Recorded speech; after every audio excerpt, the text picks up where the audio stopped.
Bonjour à tous, donc aujourd'hui je vous retrouve pour une nouvelle vidéo, donc un update lecture, un bilan lecture, I don't know, mais voilà, je reviens avec des lectures, c'est parti. Donc j'ai lu le tome 8 de la série Virgin River, donc c'est de Robin Kerr le tome 8, donc ça s'appelle Retrouvailles.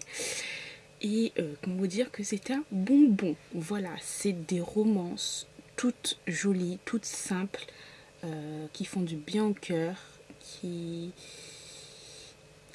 une série bienveillante, voilà, que j'ai adoré. Donc là on retrouve, en fait c'est une série avec beaucoup de personnages, hein, vraiment, on est dans un petit village mais on a toute la vie de tous les personnages. Et là franchement j'ai adoré. Donc en fait là ça sera l'histoire de Sean Riordan qui est un pilote de l'armée et d'une femme qui est infirmière aussi dans l'armée. Et en fait ils ont eu une relation pendant quelques années. Ils se sont séparés parce que une voulait se poser, l'autre non, parce qu'ils disaient qu'il était trop jeune quoi. Et ils vont se retrouver quelques années plus tard, genre 4-5 ans plus tard. Riordan va revoir cette jeune fille, cette jeune femme, et cette jeune femme a un enfant. L'enfant est de qui? Je vous laisse deviner. Et voilà, donc on a l'histoire de ces deux-là. Et Riordan qui va essayer de... Sean qui va essayer de tout faire. Depuis là, j'arrête pas de dire le nom de famille du gars. Sean va essayer de tout faire en fait pour la reconquérir, etc. Ça va prendre assez de temps. Relative hein, dans les romances. On va aussi l'histoire de d'autres personnages externes à l'histoire. On va avoir aussi l'histoire de la mère de Sean. Donc la mère de Sean qui a 65 ans. Et j'adore en fait. C'est trop doux, c'est trop mignon, c'est trop cute de voir sa mère qui est veuf et qui commence à être... voilà, commence à avoir un crush sur un autre et tout. Enfin... J'aime trop. Donc c'est ça que j'aime beaucoup cette série de Virgin River, parce qu'en fait il y a clairement, on n'a pas que des personnages, c'est pas des histoires que sur des personnages de genre 20-25 ans, vous voyez, non. Vous avez des histoires des personnages qui ont peut-être 18 ans, des personnages qui ont 25 ans, des personnages qui ont 35 ans, des personnages qui ont 40 ans, des personnages qui ont 60 ans, mais ça n'est pas genre vieux et tout, c'est genre cute et tout, et voilà. Donc franchement j'ai adoré et il faut que je m'achète la suite, voilà. Quand, je ne sais pas. Ensuite, j'ai lu un livre VO, donc Damnable Grace de Tilly Cole. Génialissime ce tome-là. Alors, comment vous dire? Donc là, on n'est plus dans les sectes. Là, on se retrouve dans le Ku Klux Klan. Vraiment, Tilly Cole, elle nous met dans des situations, dans des trucs un petit peu glauques hein, quand même. Donc voilà, là on est dans le Ku Klux Klan, un gars qui se dit que voilà, la race blanche c'est la monarchie, c'est bref un truc de ouf. Si cette fois-ci un réseau de prostitution, un réseau de trafic humain horrible. J'ai adoré, j'ai trop hâte de lire la suite. Voilà, je n'ai plus que ça à vous dire parce que franchement c'est une série qui spoil à chaque fois. Quand je vous dis les trucs ça spoil trop, mais bref, ça spoil tout, donc je peux pas en dire trop parce que j'aime pas spoiler les gens. À part, si vous voulez être spoilé, n'hésitez pas à me poser des questions, je vous le dirai. Voilà. C'est le tome 5. J'ai acheté le tome 6, 7 et les nouvelles il y a quelques temps. Il était minuit, j'ai eu une envie d'acheter d'un seul coup, donc à minuit. Bref, et je vous les présenterai dans les prochains book hauls. Les couvertures sont magnifiques. C'est une série qui est sortie aussi en français. Donc vous pouvez la trouver en français, mais par contre, je trouve que bon, je l'ai acheté 14 €.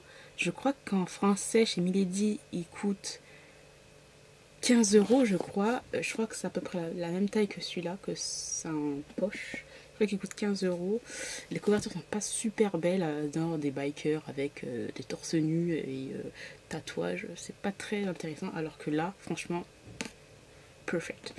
On a un personnage aussi qui s'appelle AK, donc c'est l'histoire de AK, qui est un sniper, ancien militaire, et qui fait partie des bikers des Hades Hangmen, voilà. Et il a aussi un passé assez compliqué parce que bon, il était dans l'armée, donc l'armée c'est pas tout rose, hein. Et voilà, donc il a une histoire aussi qui est très dure. On a un personnage féminin, je ne vous dirai pas le nom parce que ça va spoiler, qui a vécu aussi des choses juste horribles, comme d'habitude, j'ai envie de dire, dans les séries de Hangmen, les femmes sont tellement elles sont tellement malmenées. Hâte de lire la suite. Ce que j'ai beaucoup aimé aussi, c'est que la fin, vous avez un chapitre, vous n'allez pas voir, un bonus, un chapitre bonus, et en fait c'est une petite histoire sur le personnage de Lil Hash, Lil H, il a quel âge? Il a 16 ans. Il a un petit crush en fait sur une jeune fille qui a 14 ans, qui vient d'être sauvée aussi de ce camp de Ku Klux Klan là et tout. Et il a un petit crush sur elle et j'aimerais vraiment avoir leur histoire, ce serait trop cool. Donc voilà, j'ai adoré et je vous conseille si vous aimez la dark romance. Ensuite j'ai lu un autre graphic novel, voilà. Donc c'est Pumpkinhead de Rainbow Rowell et de Faith Erin Hick. J'ai beaucoup aimé, c'était sympathique, c'était drôle, mais c'était pas un coup de cœur. Voilà, en fait, tout ce qui a fait le truc, là, la hype autour de ce livre, je pense que c'est la couverture qui est juste magnifique. Voilà. Sinon, c'est tout simplement l'histoire tout simple de deux jeunes gens qui, toutes les années, au mois de septembre, octobre, novembre, la période là un peu automnale et Halloween, ils travaillent en fait dans un champ de pumpkin comment de citrouille, voilà. Ils travaillent là en tant que comment on dit ça, vacataires, des vacations, voilà, pendant cette période là. Et là en fait c'est la dernière année, ils vont se retrouver et vous avez ces deux personnages là qui sont amis. Et on va se rendre compte il y en a une qui a des sentiments pour lui. Et lui, en fait, il a un crush sur une autre fille. Et elle va l'aider et tout parce qu'il est genre timide. Voilà. Et ça, c'est trop cute. Et c'est trop drôle et c'est sympathique. Et c'est trop beau. C'est trop cute. Et voilà. En fait, compte les deux personnages avec des petits sentiments l'un à l'autre, l'un sur l'autre. Voilà. Et on suit ça. Et c'est drôle. C'est drôle parce qu'en fait, on fait tout au long du livre là, cette graphic novel, en fait les personnages ils vont faire tout le tour du ranch là, de retrouver la fille auquel il a un crush. Et pendant ce temps là, en fait ils vont se rapprocher quoi en fait. Et il y a beaucoup de choses qui se passent en entre temps, donc c'est super drôle. Les dessins, j'ai beaucoup aimé les dessins. Très coloré aussi, vachement drôle, franchement j'ai adoré, c'était trop drôle. Donc voilà, c'était drôle, c'était sympathique, mais c'est pas un coup de cœur. Ensuite, j'ai lu Fence, le volume 1 de C.S. Pacat, Joanna Zmad et Joanna Lafuente. Donc je pense que c'était aussi un comics, je pense que c'est plus un comics, voilà. Je l'ai adoré et il faut que j'achète la suite. Donc je sais pas quand est-ce que je pourrai acheter la suite, il faudrait que je mette un peu d'argent de côté pour certaines choses. Donc c'est un MM sur l'escrime. Donc nous avons un personnage, Nicolas, voilà, qui est en fait le fils légitime d'un champion d'escrime. Et en fait il va essayer de tout faire en fait pour être au top, voilà, faire tout pour être l'un des meilleurs escrimeurs. Malheureusement il n'a pas l'entraînement fait pour, il n'a pas le bon environnement, etc. Et grâce à une bourse il va réussir à entrer dans une école spéciale d'escrime, voilà. Et bien sûr il va y avoir ce personnage là qu'il va rencontrer, qui va faire un match avec lui. Lui c'est vraiment le top du top top du genre de l'escrime. Il va faire un match avec lui et il va perdre, voilà. Il va vouloir en fait, refaire un match contre lui. Il a du potentiel en lui, mais en fait c'est parce que vu qu'il n'a pas eu les meilleurs coachs, etc., donc il est un peu nul, un peu sur la select. Mais voilà, ça me faisait penser un petit peu au manga, vous voyez, du genre les mangas shonen. J'en parle My Hero Academia, voilà, le gars il est là, il n'a pas de pouvoir, etc. Mais il a le courage, la volonté, la détermination de... Et voilà, donc le personnage il est un peu comme ça. Le personnage dont je vous parle, il faut que j'essaie de vous montrer sa tête. Voilà. Et donc les deux là, lui et lui, ils sont ennemis et ils vont se retrouver en fait colocataires dans une chambre. Voilà, donc ça va être encore plus drôle. Et on va suivre tout ça. J'ai quelques personnages qui sont intéressants. En train de dire en ligne à mort parce que je sens le truc arriver et tout. Donc voilà. Donc j'ai très hâte de lire la suite. C'était trop bien. Ensuite j'ai lu la série là, qu'on a entendu parler partout là. Heartstopper de Alice Oseman. Donc j'ai lu le tome 1 et j'ai lu le tome 2. C'est un graphic novel aussi. Hyper. Alors là je l'ai lu genre 20 minutes, c'était bouclé. Parce qu'en fait vous avez beaucoup de... Voilà, vous voyez, beaucoup de dessins et tout. Et c'était vraiment trop bien. C'était j'ai envie de vous dire, c'était genre un marshmallow qu'on mangeait. Voilà, un marshmallow qu'on mangeait, une petite guimauve qu'on mangeait. C'était doux comme ça, vraiment. Trop trop bien. Donc en fait c'est l'histoire de ce personnage là, je ne sais même plus comment il s'appelle. Et j'ai oublié le nom du gars. Comment il s'appelle? J'ai oublié le nom du gars. Donc voilà, c'est l'histoire en fait de Charlie qui est voilà, qui est gay. Tout le lycée connaît, tout le lycée le sait. Il a été un petit peu boulaille, donc il est un petit peu harcelé par rapport à ça. En fait il a une relation secrète avec un gars qui est hétéro. Un petit peu un con aussi. Donc il va arriver en retard dans sa classe. Et le professeur va lui mettre à côté d'un gars qui s'appelle Nicolas. Nicolas qui est ici, qui a un an de plus que lui. Et qui est rugbyman et tout. Genre un peu... il est populaire quoi en gros. Voilà. On va avoir un petit crush sur lui et on va voir les petits échanges, les petits regards, les petits...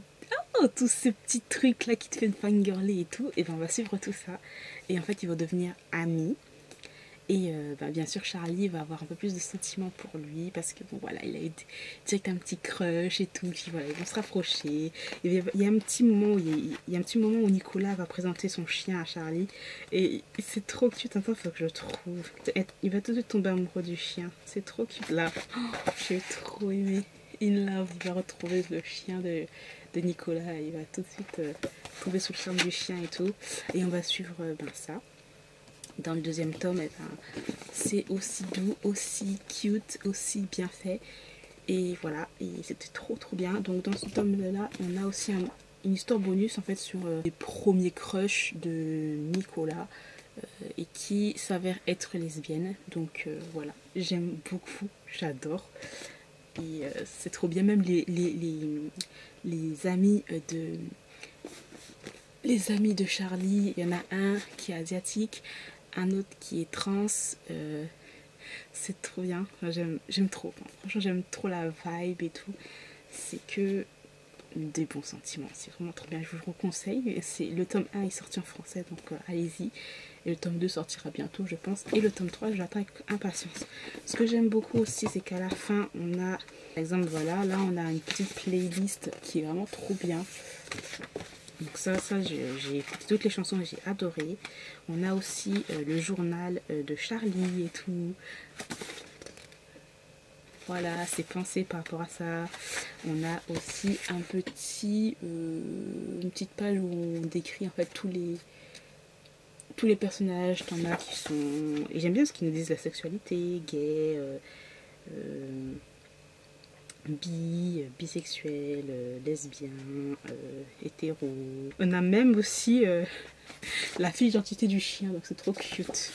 En fait, dans ce tome-là, en fait, ils sont en couple, on va dire.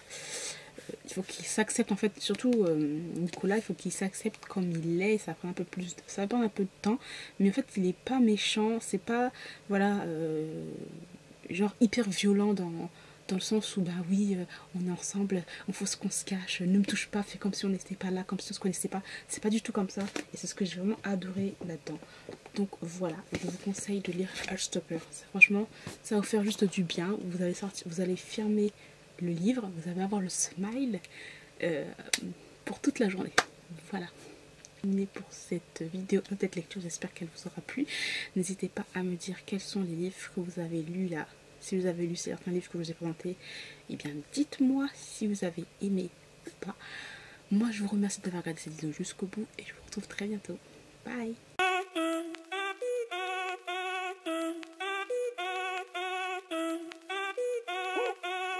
Si el ritmo te lleva a mover la cabeza, ya empezamos como es. Mi música no discrimina a nadie, así que vamos.